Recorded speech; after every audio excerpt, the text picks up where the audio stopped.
Guys నేను present వచ్చేసరికి కడప దగ్గర రాయచూట్ అనే ఒక టౌన్ దగ్గర చిన్న పల్లెటూరు దగ్గరకు అయితే వచ్చాను. ఈ ఊరి పేరుసరికి పెద్ద కోడలపల్లి అంటారంట.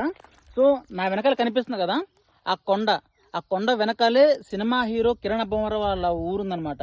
సో చాలా అంటే చాలా చిన్న పల్లెటూరు ఇది.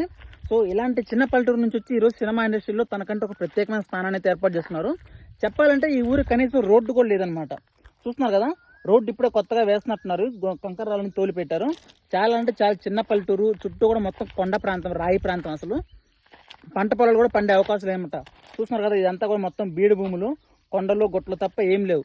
ఇలాంటి ఒక చిన్న పల్లెటూరు నుంచి వచ్చేసి చాలా పెద్ద హీరో అయిపోయాడు. సో ఇలాంటి వాళ్ళని మనం చాలా బాగా సపోర్ట్ చేయాలి, ఎంకరేజ్ చేయాలి. అంతేకాని పూసలు అమ్ముకునే వాళ్ళని లేదంటే బిగ్ బాస్లోకి వెళ్ళేసి డబ్బులు ఇస్తామని మోసం చేసే వాళ్ళని కాదు, వాళ్ళని ఎంకరేజ్ చేయండి. సో ప్రతి ఒక్కరు వీడియోకి ఒక లైక్ చేసి సబ్స్క్రైబ్ చేసుకోండి. వాళ్ళ ఊరు వాళ్ళ ఇల్లు మొత్తం కూడా ఫుల్ హోమ్ టూర్ చేశాను. కింద వీడియో కింద లింక్ ఇస్తున్నాను. ప్రతి ఒక్కరు వీడియో ఓపెన్ చేసి చూడండి. చాలా చాలా బాగుంది పల్లెటూరు వాతావరణం ఇక్కడ.